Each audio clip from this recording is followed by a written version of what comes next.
여러분 안녕하십니까? 샤레 군사연구소 이슈 점검으로 돌아왔습니다. 오늘 주제는 뭔가요?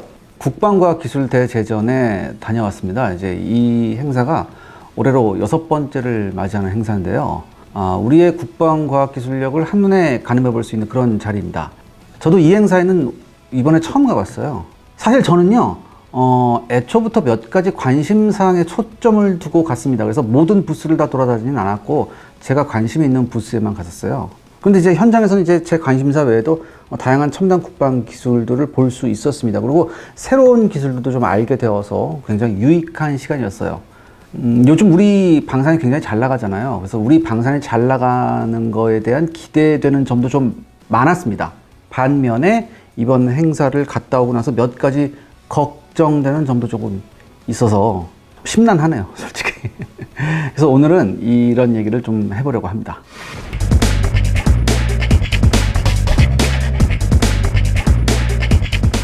먼저 어떤 얘기부터 해볼까요? 네, 먼저 드론 헌터부터 한번 말씀을 드리고 싶어요. 지난번에 제가 저희 영상에서 안티 드론 무기에 대한 영상을 한번 보여드린 적이 있었습니다. 기억나실 텐데, 그때 소개해드렸던 안티 드론 무기들은요, 대부분 이제 외산이었어요. 외국에서 이제 만든 것들. 그런데 이번 행사에서 국내 여러 업체가 안티 드론 무기를 선보였습니다. 그만큼 현대전에서 드론의 존재감이 큰 것은 사실이죠. 이번 러시아 우크라이나 전쟁만 봐도 드론이 엄청난 역할을 하고 있잖아요. 먼저 딤스택이라는 국내 업체가 개발한 드론 헌터가 있습니다. 이 드론 헌터는요, 차량 탑재용부터 지상 고정용, 그 다음에 항공 드론, 그 다음에 개인용 헌터 등 다양한 형태의 안티 드론 무기를 이 업체에서 선보였습니다. 특히 항공 드론용 무기는요, 단 한 대만으로도 주변 100m 거리 이내 모든 드론 통신망을 차단할 수 있다고 하네요. 그러니까 날라서 공중에서 이제 전파를 쏴서 이거 차단할 수 있는 건데, 관계자에 의하면 군집 형태의 드론에도 아주 효과적으로 대처가 가능하다고 하네요. 이게 매우 중요한 점이긴 하죠. 왜냐하면 제가 지난 안티 드론 영상에서 보여드렸듯이 떼거지로 몰려오는 중국제 자폭 드론에도 효과가 있어야 되거든요. 근데 이걸 제가 콕 집어서 여쭤봤어요.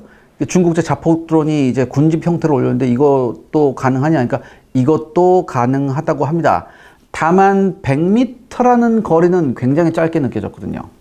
하지만요, 이 항공용 안티 드론 체계이기 때문에 적 드론 군집 사이를 헤집고 돌아내면 효과가 있을 듯도 합니다. 뭐 쉽진 않겠지만.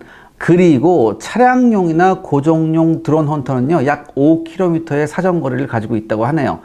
이렇다면은 뭐 군집 형태에서도 굉장히 효과가 클 거라고 생각을 됩니다. 그리고 이번에 특이한 점은 그 개인 용도의 드론 헌터도 있었던 얘기인데, 대략 5kg 무게의 소총용 드론 헌터가 있었습니다.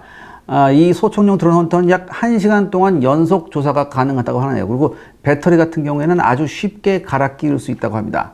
아마도 앞으로는요, 분대당 한정씩 있어야 할지도 몰라요. 아무튼 조만간 방공부대에 드론 헌터 부대가 생긴다고 하니까요, 아마 그거하고도 연관이 꽤 있는 듯 했어요. 다음에는 뭘 볼까요?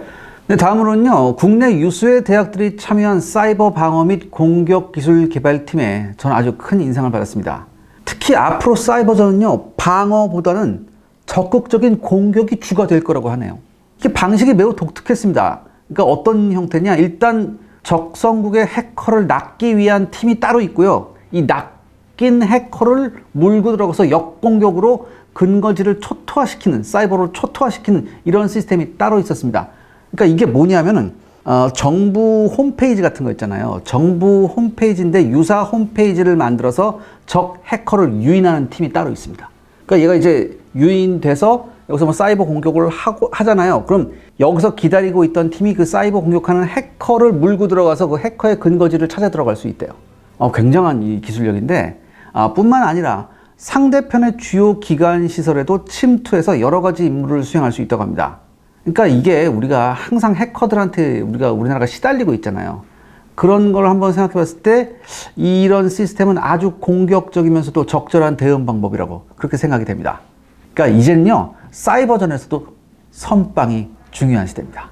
인상 깊은 장비가 또 있으셨다고요? 네, 바로 GPS 항제밍 기계입니다. 이게 뭐냐면은, 러시아나 중국, 북한, 이란 등 이른바 반서방 성향의 국가들은요, GPS 기반의 군사 장비에 대한 강력한 제모를 보유하고 있습니다.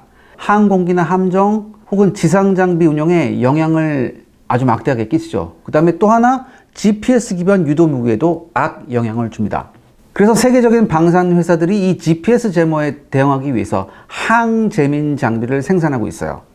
국내에도 이들 장비를 생산하는 기업들이 있습니다. 바로 덕산 랩코어스하고 마이크로 인피니티인데 이들 기업들은요 소형 항재민 장비부터 GPS 기반 유도 무기에 탑재할 수 있는 장비까지 다양한 크기의 우수한 항재민 장비를 생산하고 있다고 하네요. 그리고 현재 나오는 항법 장비들은요 아예 처음부터 항재민 기능이 탑재되어 나온다고 합니다. 이번 러시아 우크라이나 전쟁에서 하이마스의 그 로켓탄 중에 GMLRS가 있었죠. 이 GMLRS는 이제 GPS가 탑재된 이제 로켓탄인데 이 GMLRS가 큰 활약을 했죠. 이렇게 큰 활약을 할 수 있었던 것도 이 항재민 장비 덕분이라는 후문이 있습니다. 이에 우리 군도요, 육해공을 망라하고 항재민 장비를 전방위적으로 탑재할 예정이라고 하네요. 아울러 GPS 기반 유도 무기에도 적용될 예정입니다. 특히 우리 육군 차량에 요즘 GPS 탑재가 가속화되고 있습니다. K-21 보병 전투차하고 K2 전차에는 대부분 탑재가 진행 중에 있고요. 일부 K1 계열 전차에도 탑재가 되어 있다고 하네요. 이런 차량들의 항재민 장비가 추가로 탑재될 예정이라고 합니다. 한 업체에서 생산한 항재민 장비들은요 이미 상당수가 현대 로템에 납품된 상태라는 것을 확인할 수 있었습니다. 그래서 제가 생각하기에 아마 현대 로템에서 생산하는 우리 이른바 K 시리즈의 전차와 장갑차에는 아마 대부분 이 항재민 시스템이 탑재될 것 같습니다. 그래도 이번에 가장 오래 보는 부스가 따로 있을 것 같은데요. 네, 당연히 어디겠습니까? 당연히 카이 부스였죠. 이번 행사에서 카이는 가장 좋은 위치에 부스를 차렸습니다. 그리고 이번에 카이가 선보인 장비는요, 비록 모형이긴 했지만 KF-21, LAH, LUH, 그 다음에 NI-500VT 정찰용 드론, 그 다음에 MUMT, 보통 멈티라고 하죠. 멈티 유무인 복합 체계였습니다. 먼저 눈길이 간 장비는요, NI-500VT 정찰용 드론이었어요. 현장에서는 3분의 1 축소 모델이 있었는데, 최첨단 광학 장비로 적을 찾아내고요. 이를 링크 시스템을 통해 실시간으로 데이터를 아군 장비하고 공유할 수 있다고 합니다. 중요한 것은요, 향후 확장성에 주안점을 두고 개발하고 있기 때문에 향후 군의 소요가 있다면 튀르키예의 바이락타르 같은 무인 공격기로서의 기능도 할 예정이라고 합니다. 이번 러시아 우크라이나 전쟁이요, 군뿐만 아니라 이 개발자들한테도 엄청난 영감을 주었다고 하네요. 지난번에 초도 비행 성공한 KF-21에 대해서도 질문하지 않으셨을까요? 사실 질문할 건 별로 없었습니다. 왜냐하면 뭐 이미 다 아는 얘기였으니까 이미 예전에 제가 다 했던 얘기거든요. 다만 한 가지는 제대로 질문했습니다. 인도네시아에 대한 질문을 했었어요. 현재 각종 매체에 보면요, 확인되지 않은 인도네시아에 대한 얘기가 넘쳐 흐르고 있습니다. 인도네시아를 손절하기로 했다느니 하는 그런 영상이 굉장히 많아요. 그래서 진짜 인도네시아의 관계가 파국을 맞았는가에 대한 질문을 했습니다. 제작사 측의 대답은 전혀 아니라고 합니다. 이 사업 파트너를요, 일방적으로 손절하는 경우는 없다고 하네요. 이건 사실 굉장히 당연한 거죠. 무슨 공산국가도 아니고요. 그렇죠? 그리고 분담금이 미납된 상태는 맞지만 지난 정상회담이 7월 말에 있었잖아요. 지난 정상회담에서 실무자들 선에서 충분한 대화가 오갔다고 합니다. 그리고 이미 합의된 사안에 대해서는 우리가 변경이 불가하다는 것을 인도네시아 측에 전달했고요. 사실 인도네시아하고 진짜로 외교 단절을 할 생각이 아니라면 거대 방위 사업의 파트너를 하루아침에 내치는 행위는 사실 상상하기 힘든 일입니다. 그러니까 올해 안에 어떻게든 미납금 문제는 해결될 것 같다고 얘기를 해요. 그러니까 현금이 아니라 현물 납부 가능성도 있거든요. 그러니까 저는 사실 현물 납부 가능성이 좀 더 높다고 보는데 어떻게 됐든 이 미납금 문제는 올해 안에 해결될 것 같고요. 그리고 사실 인도네시아의 정치적 상황도 굉장히 복잡하다고 하네요. 국방장관하고 대통령하고 서로 라이벌 관계가 있어서 그런 얘기가 있는데. 그런데요, 만약 진짜 인도네시아가 파트너십을 저버린다면 그 이후에 닥칠 여러 악영향은요, 오롯이 인도네시아가 책임을 져야 합니다. 근데 이렇게 되면요, 국제시장에서 인도네시아가 어떻게 보이겠습니까? 국제시장에서 인도네시아의 신뢰가 땅에 떨어지거든요. 그렇기 때문에 우리가 여타 지금 매체에서 나오는 인도네시아를 손절하기로 했습니다. 이런 영상은 여러분 조금 좀 필터링을 하셔야 되지 않냐. 왜냐하면 저건 제가 지금 업체 관계자한테 직접 물어봤고 업체 관계자가 아니라고 얘기를 했잖아요. 그럼 뭘 믿어야겠습니까? 업체 관계자의 말을 믿어야겠죠. 근데 인도네시아는 네. 라파하고 F-15EX를 사기로 결정했다 뭐 이런 얘기도 있었죠. 그러니까 여기에 대해서 제가 자세히 설명을 드릴게요. 일단 현재 인도네시아의 공군력을 살펴보면요. 그나마 쓸만한 전투기는 F-16 33기, 수호-27 5기, 수호-30 11기가 전부입니다. 그러니까 총 몇 대인가요? 총 49대예요. 쓸만한 전투기가. 이 중에 F-16은요. 모두 1980년대에 들여온 기종으로 F-16CD가 24기, 그리고 F-16AB가 9기입니다. 그 다음에 1990년대 후반에 러시아에서 들여온 수호이-27은 당연히 다운그레이드형 수호이-27SK고요. 그 다음에 수호이-27의 개량형인 수호이-30 역시 다운그레이드 수출형인 수호이-30MK입니다. 그리고 이들 수호이 계열 전투기들도 기령이 거의 25년이 넘어가는 상황이죠. 들리는 말에 의하면 가동률도 안 좋고 정비성도 굉장히 더러웠다고 합니다.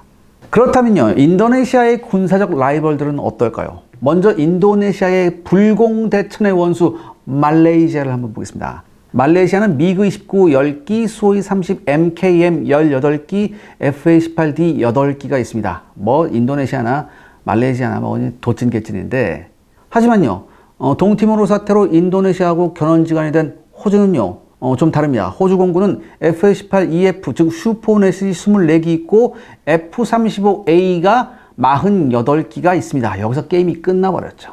따라서 인도네시아는요, 적어도 말레이시아에 대해서 압도적 공군력의 우위를 다지면서 호주도 견제할 수 있는 공군력 건설이 시급했습니다. 즉, 당장 쓸 전투기가 없다는 얘기였죠. 그렇기 때문에 2026년에나 나오는 KF-21을 기다리기 힘들었을 수도 있습니다. 따라서 인도네시아는 당장 사용할 하이엔드 전투기를 구입해야 하는 상황이었죠. 그래서 그동안 수출 부진을 겪던 프랑스는 굉장히 좋은 조건으로 라파를 인도네시아에 판매합니다.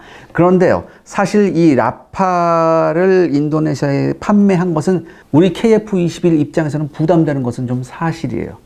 그럼에도 불구하고요, 인도네시아의 라팔 구입이 KF-21 도입 취소로 이어지지는 않을 것이라는 그런 생각을 해봅니다. 그러니까 기술 이전 비율이 뭐 이렇게 됐네 저렇게 됐네 뭐 올라가네 말라가네 뭐 조금밖에 안 해주네 뭐 이런 인도네시아 측의 반발도 있긴 했었는데, 어떻게 됐든 인도네시아는요, KF-21을 도입하게 되면 공동개발이라는 타이틀이 생기거든요. 인도네시아는. 그렇기 때문에 인도네시아 입장에서 KF-21 사업에서 전면적으로 철수하기는 굉장히 힘든 상황이에요. 제가 지금 여러분들한테 왜 이 얘기를 드렸냐, 여러분, 무조건 상대방이 마음에 안 된다고 해서 그냥 손절 쳐버리면 속은 시원하죠. 하지만 그 뒷감당이 굉장히 힘들어요. 특히 이 국제적 관계에서의 사업이라는 것 자체가. 그리고 또 하나, 뭐가 중요하면요, 여러분들, 상대방의 상황이 어떻고 상대방의 입장에서 이해를 한번 해봐야지 우리가 전략을 세울 수 있거든요. 그렇기 때문에 제가 지금 인도네시아의 현재 상황을 제가 말씀드린 거예요. 절대 제가 인도네시아 상황이 이러니까 우리가 인도네시아를 이해하자 이런 얘기가 아니에요. 우리한테 유리하게 하기 위해서는 상대방의 입장을 생각해 봐야 된다는 얘기죠. 그 취지에서 제가 말씀드린 거니까 여러분 오해하지 마시고요. 인도네시아는 지금 이런 상황에 빠져 있어요. 그럼에도 불구하고 라팔이 굉장히 KF-21 우리 입장에서는 부담스럽긴 하지만 그렇다고 얘네가 내칠 건 아니라는 얘기지. 얘네들도 손절칠 건 아니라는 얘기지. 만약에 이 인도네시아 대통령 같은 경우에는 정치적으로 봤을 때 자기 재임 기간 동안 한국과 공동 개발해서 전투기를 우리가 손에 넣었다. 그래서 우리도 한국과 공동 개발해서 세계에서 내놓으라 하는 전투기를 만들었다. 이런 지적이 필요하거든요. 그렇기 때문에 그렇게 우리가 뭐 단순하게 생각할 상황은 아니에요. 그리고 또 이제 F-15EX 얘기도 나왔잖아요. 근데 여러분 이걸 생각해 보셔야 돼요. 라팔은 분명히 계약을 했어요. 그래서 올해 6기 하고 뭐 이제 뭐 그 순차적으로 이렇게 들어오는데, 이 F-15EX는요, 미 국방부의 판매 승인이 났습니다. 그러니까 풀옵션, 완전 풀옵션이 장착된 F-15EX 36기를 16조에 인도네시아한테 판매할 수 있다는 국방부의 승인이 났어요. 그런데 여러분, 이것은 판매 승인이 났다는 것이지 판매 계약이 이루어진 것은 아니에요. 그렇기 때문에 인도네시아가 실제 F-15EX를 도입할지 여부는 아직 불분명합니다. 계약이 된 상태는 KF-21이라고 라팔밖에 없어요. F-15EX는 아직 계약한 상태도 아니에요. 그거 두고 봐야 되는 거예요. 그리고 제가 좀 개인적으로 생각해 보면 하이엔드 전투기를 이렇게 두 종류를 이렇게 한다? 이건 인도네시아의 입장에서는 쉽지 않을 것 같아요. 그러니까 결론적으로 말하면 지금 현재 당장 일어나는 공군력의 공백 사태를 해결하기 위해서 라파를 들여온 것이고요. 그 다음에 2026년부터 생산되는, 그 다음에 우리하고 공동 개발한 KF-21에 대한 프로젝트는 아마 변함없이 나갈 거다. 이렇게 생각이 되어집니다. 이번에 LAH, 네. 즉 한국형 경공격 헬기도 혹시 나왔었나요? 네. 그러니까 이 카이 부스에서 굉장히 집중적으로 밀었어요. LLH를. 그러니까 LLH는 이번 연도 안에 개발이 이제 완료되죠. 사실상 거의 완료된 거나 다름없는데, 놀랍게도 이번 러시아 우크라이나 전쟁이 역시 최근에 이 LAH 성능 향상 작업에 많은 영감을 줬다고 합니다. 그러니까 우리 육군이 언제까지 BO-105 500MD AH-1 그 코브라 쓸 거예요. 이게 이제 바꿔야지. 그리고요, 그 LAH 성능 자체도 굉장히 준수한 편이에요. 그 현장 관계자에 의하면 무엇보다도 이 소프트웨어의 성능 개선에 많은 노력을 기울였다고 합니다. 또한 이 LAH에도 이 MUMT, 즉 유무인 복합 체계를 결합해 주변 상황 인식 능력을 대폭 향상시킬 예정이라고 하네요. 이 MUMT 유무인 복합 체계는요, 정찰형과 자폭형이 있습니다. 두 가지를 다 이제 탑재한 것도 있는데, 이번 전쟁으로 정찰형이 더욱 강화되는 그런 느낌이 있어요. 근데 이 MUMT에 대한 얘기는 제가 잠시 후에 다시 말씀드리겠습니다. 무엇보다도요, 이 LAH는요, 네트워크전 능력을 확보했다는 것이 아주 중요한 점입니다. 그러니까 실시간으로 전장 정보를 획득해서 각 군의 지휘소나 다른 무기체계와 공유, 즉 지상군과 항공기 헬기 등이 연계해서 벌이는 이런 네트워크전 능력을 크게 강화할 그럴 생각이라고 하네요. 이것 역시 러시아 우크라이나 전쟁을 통한 개발진의 인식이 전환됐다고 그렇게 얘기해 줬습니다. 또한 이 전장 상황 인식 능력 향상과 함께 해외 공군 및 해병대와의 합동작전 능력이 대폭 강화된다고 하네요. 한마디로 업그레이드의 상당 부분이 뭐에? 네트워크전에 집중되어 있다. 이렇게 생각하시면 됩니다. 일각에서는 기관포 사격 시 LAH의 진동이 좀 많다는 의견이 있었는데요. 관계자는 이렇게 얘기합니다.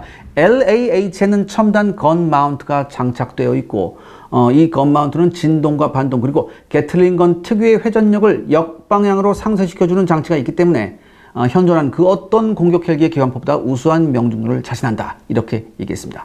사실 LH에는요, 자동 비행 조종 장치하고요, 첨단의 항법 장치 등이 들어가 있습니다. 그렇기 때문에 비행 안정성이 획기적으로 높아졌죠. 비행 안정성뿐만 아니라 사격 과정에서 발생하는 각종 반동도 고려해 항공기의 자세 변화를 최소화하는 설계를 했습니다. 그런데요, 제가 이 시점에서 카이 부스에 있는 그 LAH 담당하시는 분한테 굉장히 불편한 질문을 드렸습니다. 예전에 우리가 그 상륙 기동 헬기 때 시뮬레이션 한번 했던 거 기억나시나요, 여러분들? LAH, 아파치, 그 다음에 코브라 해가지고 해보니까 아파치보다 LAH가 낫더라. 요거 한번 제가 질문해 봤어요. 이런 육사에서 했었던 이 시뮬레이션 결과에 대해서는 제작사 측에서 어떻게 생각하느냐. 그러니까 관계자가 뭐라고 얘기했냐? 관계자도 그 논문의 내용을 알고 있었어요. 그거 봤다. 그런데 이렇게 얘기했습니다. 일단 아파치와는 LAH가 체급부터가 다르기 때문에 그 시뮬레이션 결과에 대해서는 노코멘트다 이렇게 말씀하셨어요.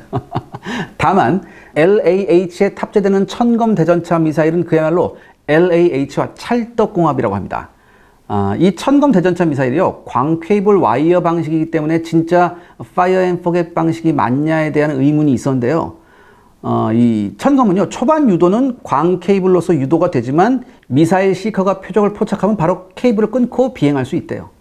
그렇기 때문에 이제 파이어 앤 포겟이 맞고, 제가 수출 가능성에 대해서도 질문을 했습니다. 그런데 이렇게 말씀을 하시더라고요. 동남아 쪽에서는 찔러보기식만 한다.